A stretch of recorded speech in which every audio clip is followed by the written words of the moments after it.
tegang, serba ragu-ragu, cemas, takut tanpa alasan, mikir-mikir sendiri, takut-takut sendiri.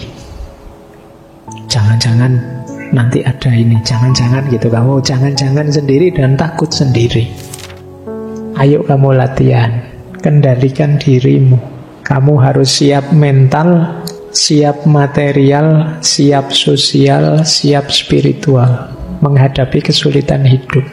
Hidupmu tidak semalang itu, yakinlah. Tidak mungkin Allah bikin kamu susah dengan sunatullah yang rumit. Tidak mungkin begitu. Ini hukum-hukum yang diambil dari Murphy's Law, pengembangan-pengembangan. Saya tidak bisa nulis semua karena banyak. Ini saya ambil beberapa yang mungkin relate dengan kita. Ada law yang bunyinya begini: engkau akan selalu menemukan sesuatu di tempat terakhir yang engkau tengok. Arlojimu hilang misalnya, wah, kamu cari kemana-mana, ketemunya di tempat terakhir yang kau tengok. Mbok ya sejak tadi ke situ, tapi kan enggak. Kamu harus muter dulu kemana-mana dulu baru ketemu di situ. Kadang-kadang ketika kamu mencari itu kan tidak pernah begitu kamu cari, begitu kamu ketemu, kan tidak. Ketemunya di detik-detik terakhir, menit terakhir, tempat terakhir. Ya termasuk nyari jodoh. Kan jarang kamu langsung ketemu langsung, wah ya cocok yuk besok ijab kabul, tidak ada. Suwe mesti prosesnya. Kadang-kadang yo pacarannya sama siapa, kawinnya sama siapa. Kan banyak yang begitu. Itu law yang ini, pengembangan dari Murphy's Law. Atau yang kedua, ini baru saya dapat tadi. Tidak peduli berapa lama, seberapa keras engkau belanja, milih barang yang cocok, milih yang harganya paling pas. Begitu kita klik, kita beli, terus ketemu barang yang sama lebih murah. Kamu sering begitu ya, alah kok mbok tadi ya, ini sudah terlanjur beli. Padahal sebelumnya kamu sudah hati-hati itu sih, banding-bandingkan di sana, di sini, toko sana, toko sini begitu. Ah, ini paling murah. Besoknya obral. Iya, diskon besar-besaran itu. Drop lah kamu, aduh. Oh iya, sudah mati-matian malah obral. Atau yang ketiga, ini sebenarnya hukum lalu lintas. Jalur lain selalu lebih cepat. Bayangkan kamu macet ya, apalagi yang bawa mobil itu macet. Oh, kok jalur sebelah itu lancar terus ya. Terus kamu pindah ke sebelah, alah sini yang sekarang lancar. Jadi jalur lain kok selalu lebih cepat kok. Ini ilusi gaya Murphy. Atau belanja, kamu sering belanja yang bayarnya ngantri itu pakai troli itu. Ngantri ke sini banyak, sana banyak, terus kamu, sana kelihatannya sedikit lebih cepat, kamu belok ke sana. Loh kok sini yang tak tinggal tadi malah cepat. Kamu balik sini lagi, sana lebih cepat lagi, kamu bingung akhirnya. Karena dalam pikiranmu ya yang jalur lain selalu lebih cepat. Jadi ada kan yang akhirnya kamu paling lama sendiri tuh, kamu bolak-balik dari antrian sana pindah antrian sini, pindah lagi ke situ ya wis. Yang lain sudah keluar semua, kamu pindah-pindah antrian terus.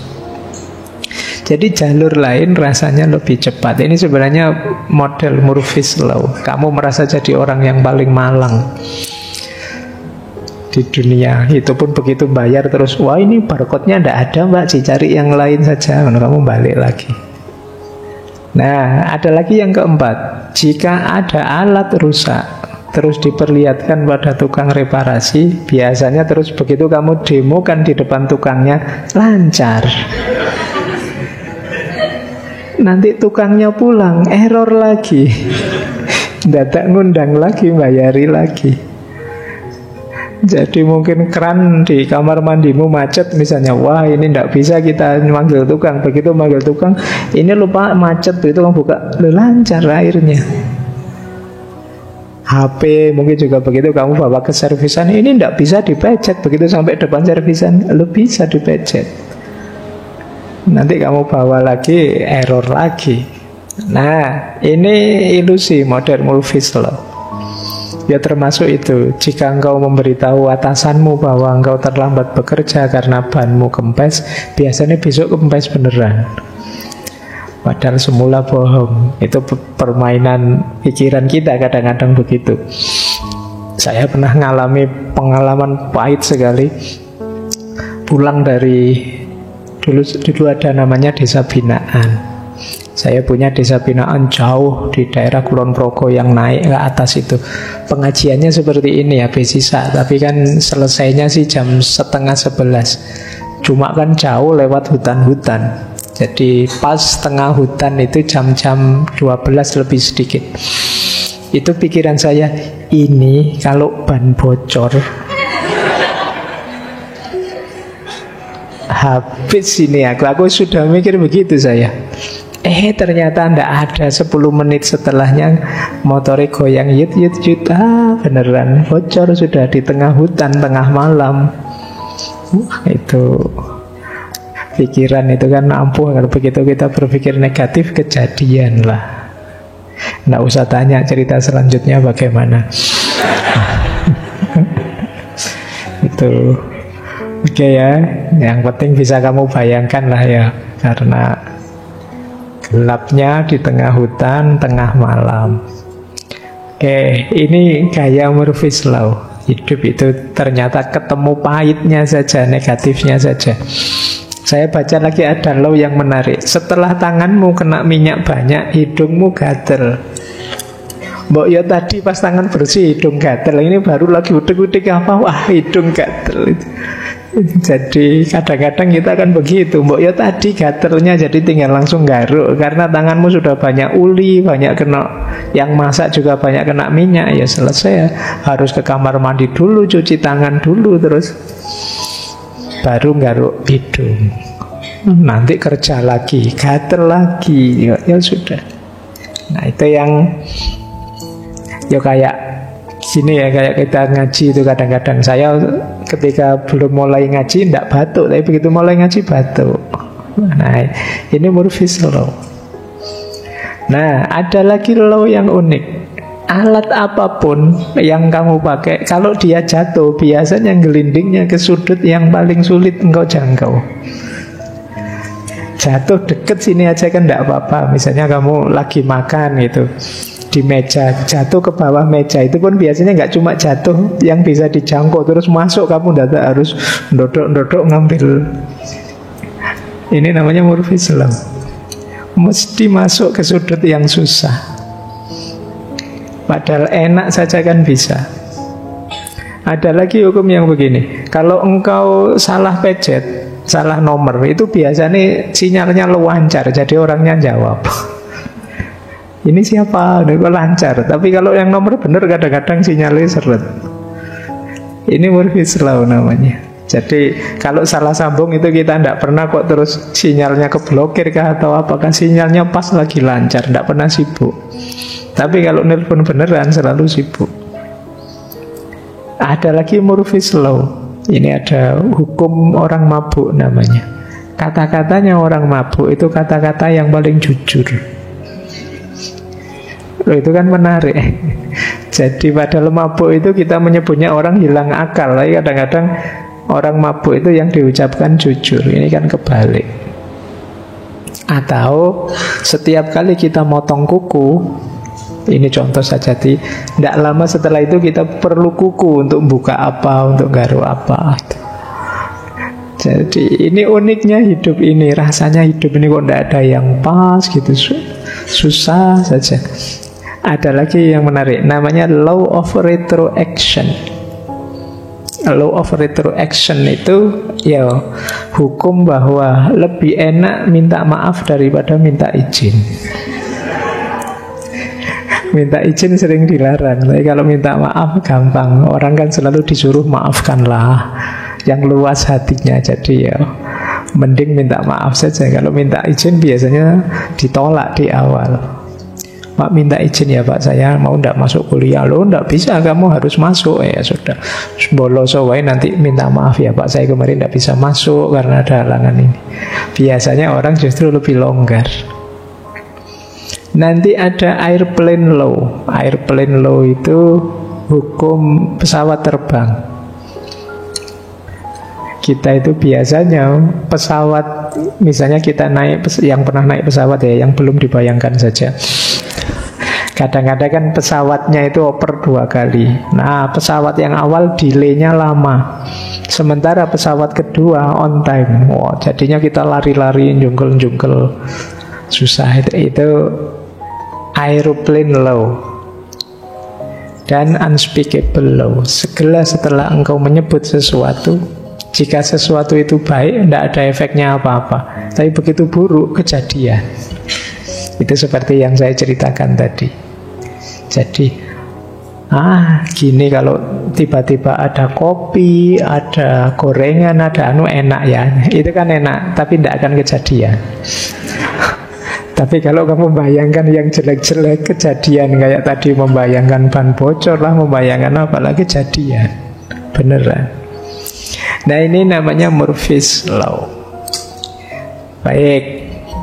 Nah, ini yang sering dipermasalahkan, apa iya beneran begitu? Pas enggak sih kita berpikir seperti ini? Makanya banyak yang anggap receh. Karena kalau saya ungkapkan sekilas seperti tadi, rasanya ya bener sih Pak. Sering saya ngalami begitu. Tapi apa iya? Nah, ini sekarang yang receh, ayo kita dalami ya. Ini masih ada teori lain. Teori lain ini melanjutkan Murphy's Law. Kalau ini di bidang jurnalistik, yang nulis seorang editor dari Australia. Kalimatnya begini: jika engkau menulis sesuatu yang mengkritik tulisannya orang, ya tulisanmu itu sebenarnya juga bisa dikritik. Akan ada salah pada tulisanmu. Ini namanya Murphy Law. Itu kan salah nulisnya, harusnya Murphy. Jadi kalau kamu ngetik salah tulisnya orang, ya salah tulismu sendiri biasanya muncul. Ini ada kasus tahun 2009. Jadi Perdana Menteri Inggris saat itu, Gordon Brown, nulis surat belasungkawa pada seorang ibu yang putranya meninggal di Afghanistan. Nah, dia salah nulisnya. Terus dikritik oleh surat kabar The Sun. Surat kabarnya sendiri ngeritiknya pedes sekali, tapi dia sendiri juga salah. Akhirnya dia juga harus minta maaf terhadap salah itu. Itu namanya Murphy's Law. Jadi kita menyalahkan orang, kita sendiri juga salah. Itu Murphy's Law. Kamu itu jadi orang, jangan banyak maki-maki, ngomong yang baik. Dasar kamu. Kita juga maki-maki akhirnya. Bodoh wae. Jadi ini namanya Murphy's Law. Salah tapi karena memang salah eja. Ada lagi kebalikannya. Kebalikannya namanya Yipbrum's Law, yaitu Murphy dibalik. Ya. Jadi Murphy dibalik jadi Yipbrum. Nah, kalau tadi yang mungkin salah pasti akan salah, ayo mikir yang positif saja, yaitu yang mungkin berhasil pasti akan berhasil. Nah, ini kan lebih enak. Kenapa kita mikirnya pesimis sekali? Ini kalimat ini antara lain dari profesor ekonomi dari Universitas Harvard, Richard Zekoser. Jadi terkadang sistem yang seharusnya tidak berfungsi tetap saja berfungsi, tidak usah khawatir. Ini kebalikannya Murphy tadi. Kalau rusak ya tambah rusak. Kadang-kadang kalau kita kan sering ngalami rusak sih, tapi ya tetap saja kita pakai.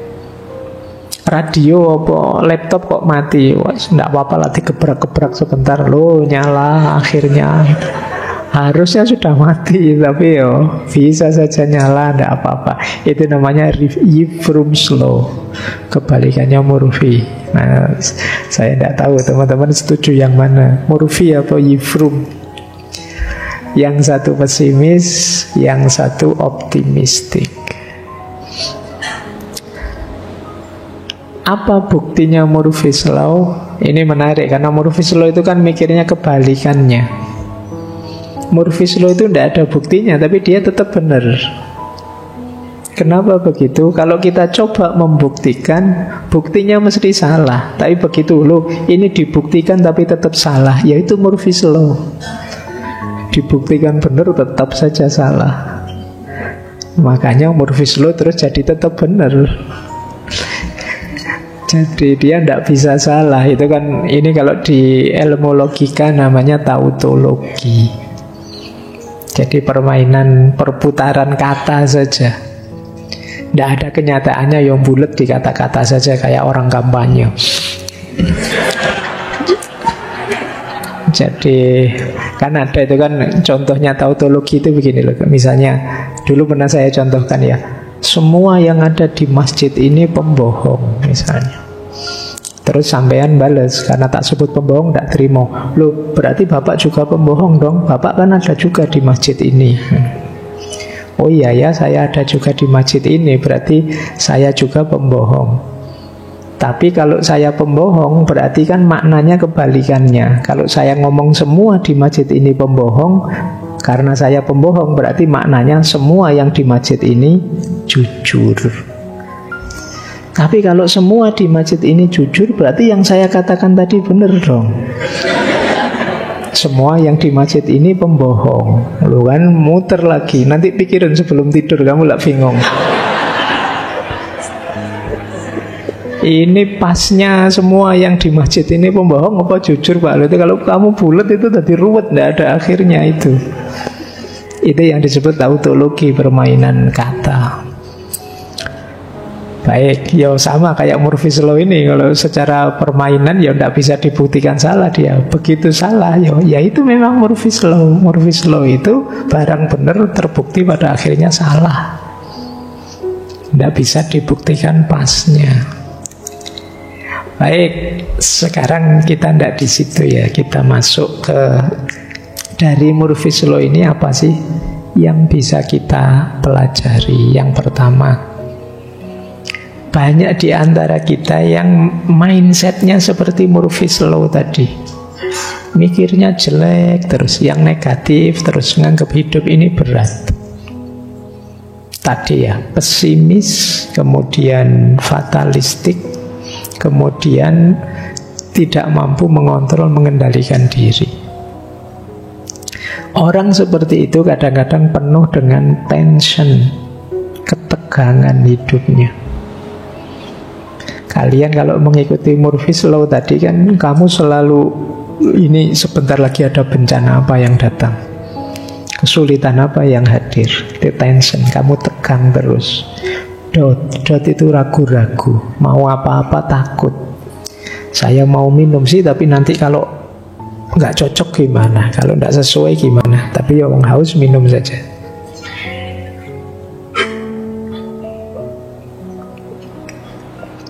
Terus cemas, ketakutan. Semoga yang ikut ngaji tidak ada yang begini-begini ya. Tegang, serba ragu-ragu, cemas, takut tanpa alasan. Mikir-mikir sendiri, takut-takut sendiri. Jangan-jangan nanti ada ini, jangan-jangan gitu. Kamu jangan-jangan sendiri dan takut sendiri. Cemas, anxiety. Jadi sekedar pusing sedikit, jangan-jangan ini gejala stroke ini ya, jangan-jangan ngono kamu susah karepe dhewe. Karena mungkin itu diantara efeknya hari ini banjir informasi itu kan begitu. Jadi terlalu banyak ngerti macam-macam, termasuk yang tidak penting. Kamu sering mengalami anxiety, ketakutan yang tidak jelas. Wong ke atas lihat bintang kelap-kelip saja, kamu ini mungkin ada aliennya lewat, ada itunya. Kalau tiba-tiba ada yang jatuh ke sini gimana ya? Pengen so mikir aneh-aneh gitu. Anxiety. Kemudian suspicion, serba curigaan. Orang curigaan itu kan apa saja dicurigai. Ini konspirasi, ini mesti, ini teman-teman mesti. Nanti minggu depan kita ada tema konspirasi itu. Agitasi, merasa diserang terus, paranoid, parno, takut yang tidak jelas. Ada ndak di sini yang terlalu sering mendengarkan konten-konten horor misalnya, terus wedi karo PDW, pikirannya mindsetnya mindset gitu semua. Nanti ada tetangganya jualan terus laku, terus wow itu pesugihan apa yang dipakai. Jadi mikirnya jadi gitu semua. Nanti ada temenmu dapat pasangan, wah itu mesti pakai pengasihan itu, wah itu pakai susu apa, itu pikiranmu ke situ-situ terus. Ada angin, wah ini penghuninya sedang menyapa ini. Wong yo kipas angin, itu kamu mikirnya aneh-aneh. Nah, kadang-kadang juga ada rasa malu. Di antara pengaruh-pengaruh negatif ini yang jadi sumber hari ini, banyak orang menyebut generasi hari ini generasi stroberi. Jadi sering rapuh, tidak tangguh. Sejak di pikirannya sudah lemah sehingga mudah kena provokasi-provokasi, termasuk mindset seperti Murphy's Law tadi. Maka yuk penting kita mulai ya mengambil hikmah pelajaran apa dari Murphy's Law. Ada yang mengkritik begini, ini saya ambilkan kritik biar kamu tidak tenggelam dalam Murphy's Law. Ada dua orang tokoh yang terang-terangan mengkritik Murphy's Law. Yang pertama Richard Dawkins, kalian mungkin pernah dengar nama ini. Yang kedua David Hehn. David Hehn ini profesor matematika. Kalau menurut Richard Dawkins, Murphy's Law itu ya memang kita sering merasa cocok, tapi itu kalau dalam ilmu logika namanya bias. Nah, kalian kalau baca buku Sesat Pikir dan Cacat Logika itu, ini namanya bias konfirmasi. Jadi bias konfirmasi itu karena pikiran kita sudah begitu, maka kita hanya nyari bukti yang begitu. Nyari bukti yang mengkonfirmasi kepercayaan kita. Setelah ini mesti aku yang susah ini. Misalnya kamu mikir begitu, loh, kamu akan mencari bukti yang cocok, yang mengkonfirmasi pandanganmu tadi. Seandainya terjadi sesuatu yang sebaliknya, tidak kamu anggap ya. Sama kayak kalian misalnya punya keyakinan, pokoknya kalau habis apalah nabrak kucing apa nginep di kamar nomor berapa 13 itu kan, kamu menganggap itu sial misalnya. Loh, bias konfirmasi itu karena kamu yakin itu sumber kesialan. Setelah itu kamu akan mencari kesialan-kesialan dalam hidupmu, kamu sambungkan ke situ. Kalau kamu ngalami enak, tidak kamu pikir ke situ. Tapi begitu kamu tidak enak, ini gara-gara kemarin habis nabrak, itu mesti. Ini namanya bias konfirmasi. Bahkan mungkin peristiwanya sudah jauh. Kamu mungkin setelah nginep di kamar nomor 13 misalnya, hidupmu nyaman-nyaman saja. Tapi begitu kamu ngalami kesulitan apa 3 tahun kemudian, kamu sambungkan ke situ juga. Wah, itu mungkin dulu karena saya nginep di kamar nomor 13 itu. Ya meskipun mungkin tidak ada ya banyak. Jadi ini namanya bias konfirmasi. Ya buktinya mesti saja cocok. Kenapa? Kamu cari yang begitu. Jadi yang tidak cocok tidak kamu lihat. Sama kayak kamu misalnya orang barat nganggep, wah Islam itu teroris. Bias konfirmasi itu dia akan mencari fakta, data yang mendukung pandangannya bahwa Islam teroris. Di luar itu tidak akan dia terima atau tidak akan dianggap. Loh ini loh anak-anak ngaji filsafat ini loh, tidak mikir teror sama sekali. Mikirnya Indomie, mikir gitu-gitu. Dia tidak pernah mikir aneh-aneh pokoknya. Mikir tidak punya duit, mikir tapi kan tidak dilihat, tidak mungkin jadi data. Data yang diambil sesuai dengan pandangan sebelumnya, itu namanya confirmation bias. Kita sering seperti itu sebenarnya. Jadi kita disetir oleh asumsi-asumsi kita. Banyak cara berpikir kita yang diarahkan oleh asumsi ini. Wah, pokoknya jangan nikah sama orang dari daerah sini, orang dari daerah sini itu bla bla bla bla. Mungkin ada puluhan ratusan kelakuan dia yang tidak cocok dengan pernyataan kita tadi. Hanya 1-2 kadang-kadang muncul yang seperti itu, dan 1-2 itulah yang kita pegang. Jadi buktinya ini namanya confirmation bias. Kayak tadi misalnya, benda jatuh selalu di sudut yang sulit kita jangkau. Karena kita sudah yakin ini dulu, maka kalau ada benda jatuh kok mudah kita ambil, tidak kita hitung. Tapi begitu jatuhnya sulit, baru ini kita anggap, nah kan mesti sulit begini, kan mesti begitu.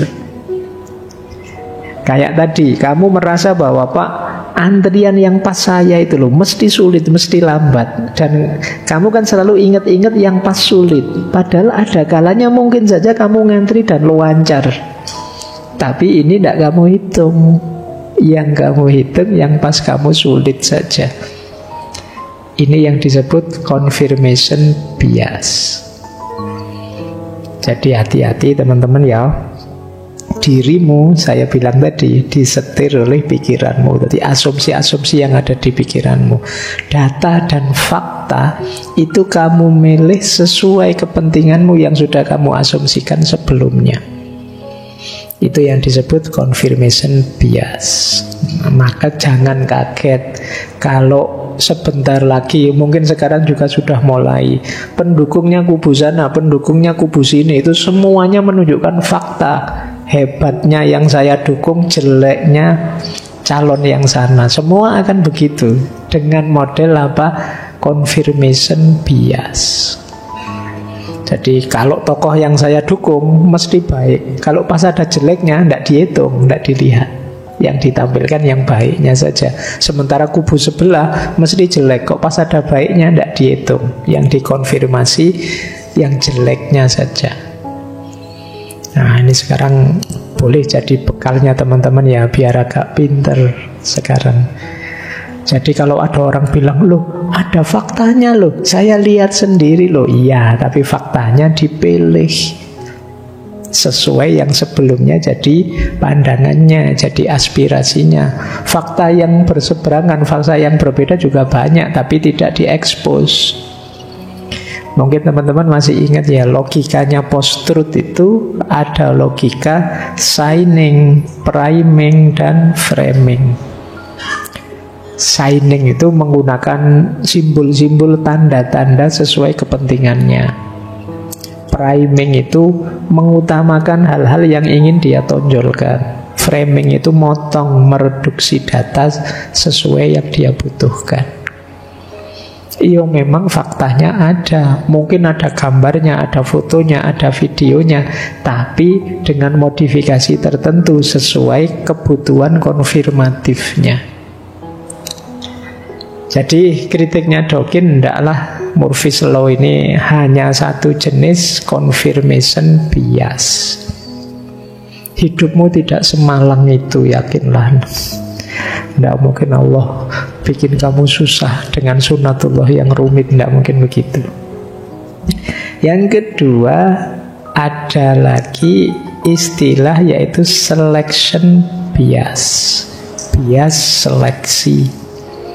Bias seleksi itu ya seperti tadi. Kalau ini lebih memotong, menyeleksi sesuai kebutuhan kita. Kita itu hidup ini ya ada senangnya, ada susahnya, tapi kita pilih bagian susah-susahnya saja. Itu kayak misalnya ada tokoh sukses terus diwawancara. Gimana Bapak masa kecil dulu? Masa kecil saya itu susah sekali. Tapi dipilih yang susah-susah. Mungkin saya pernah ngalami ini, ngalami itu, diceritakan yang susah-susah biar orang yakin bahwa orang ini berjuang dari nol, dari susah loh. Ini namanya selection bias. Jadi yang enak-enak tidak disebut, yang lancar-lancar tidak disebut. Yang disebut sesuai yang dia butuhkan. Itu namanya selection bias. Nah, teman-teman mulai Sekarang sadar ya. Jadi dua bias ini harus kita ingat benar. Karena era medsos hari ini kita sulit sekali memfilter, menyeleksi mana data yang objektif, mana yang subjektif. Subjektif itu bukan berarti salah, tapi sesuai kepentingan dan selera yang bikin berita. Biasanya ada model seleksi, ada model konfirmasi ini. Baik, jadi yang pertama dari Murphy's Law kita belajar tentang confirmation bias dan selection bias. Ini salah satu cara kita berliterasi menghadapi dunia digital hari ini yang luar biasa dengan banjir informasinya. Saya lanjutkan. Pelajaran lagi dari Murphy's Law apa? Tadi kan isinya negatif-negatif semua. Mari kita mulai latihan. Kalau di dunia ilmu sosial namanya disaster management. Disaster management itu manajemen bencana. Ya bencana level kecil lah. Kayak tadi kamu ngantri tidak selesai-selesai, kamu itu kan bencana sebenarnya. Meskipun kecil, kalau tidak siap kan membawa pengaruh tadi. Kamu stres, kamu kecewa, kamu malu dan lain sebagainya. Mulai ayo belajar pelan-pelan di level individu, tidak apa-apa. Disaster management, tanggap bencana, juga mampu menanggulangi bencana. Tanggap kalau kita mengalami peristiwa pahit dan mampu menanggulanginya. Ya ini sebenarnya dari sisi ilmu bencana secara luas sebenarnya untuk macam-macam, termasuk bencana alam. Tapi kan kesulitan-kesulitan kecilmu tadi kan sebenarnya ya setara saja dengan bencana. Kalau bencana besar ya kesulitan besar. Jangan diremehkan yang kecil-kecil tadi, karena kadang-kadang kecil-kecil bolak-balik kamu jengkel, terus kamu ngamuk, terus akhirnya ketemu masalah besar. Dari yang kecil jadi masalah besar. Kan sering kamu lihat di TikTok itu orang disalib tidak terima, terus jotosan di jalan, terus akhirnya urusan polisi, terus viral, wajahmu nyebar di mana-mana, kamu nangis-nangis minta maaf ya gitu. Ya itu kemampuan disaster manajemennya kurang bagus. Ayo kamu latihan. Tadi kan ada asumsi cirinya Murphy's Law itu kan orang yang kurang mampu mengendalikan diri. Yo kamu latihan, kendalikan dirimu. Dan ini mungkin sejenis keterampilan. Jadi latihan mengendalikan diri. Kamu harus siap mental, siap material, siap sosial, siap spiritual menghadapi kesulitan hidup. Hidupmu tidak akan senang terus, tidak akan bahagia terus, tidak akan nyaman terus. Kalau kamu tidak siap menghadapi yang tidak nyaman, yang tidak menyenangkan, yang tidak membahagiakan, akan sangat berat. Ya kita perlu prihatin beberapa waktu belakangan banyak sekali cerita-cerita mahasiswa yang suicide, bunuh diri. Semoga kalian tidak pernah terbersit sedikit pun yang seperti itu. Jadi perlu, hidup ini tidak mungkin tidak ada masalah. Makanya malam hari ini saya angkat masalah-masalah receh model Murphy's Law, biar kalian sadar bahwa tidak mungkin kamu free dari masalah. Harus siap. Kamu harus siap sukses, tapi juga siap gagal. Ya memang banyak di medsos-medsos hari ini, di YouTube kamu didorong untuk bermimpi besar, punya prestasi-prestasi hebat, iya. Tapi seandainya pun kamu tidak hebat, tidak berprestasi besar, bukan berarti terus kamu tidak bernilai. Saat ini pun kalian sudah bernilai. Dan ada banyak orang yang menganggapmu sangat bernilai, sangat penting. Kalau tidak percaya, tanya teman kiri kananmu, apalagi tanya keluargamu, apalagi orang tuamu. Jadi tidak ada manusia yang tidak bernilai. Setiap orang bernilai. Setiap orang berharga. Jadi ini perlu saya sampaikan, karena 1 bulan yang lalu ada mahasiswa yang menghadap saya dengan keluhan, 2-3 bulan yang lalu, bukan 1 bulan yang lalu, dengan keluhan yang unik. Jadi saya tidak tahu, mungkin karena belajar filsafat apa ya. Keluhannya begini dia, Pak, apa sih gunanya saya ada di dunia ini?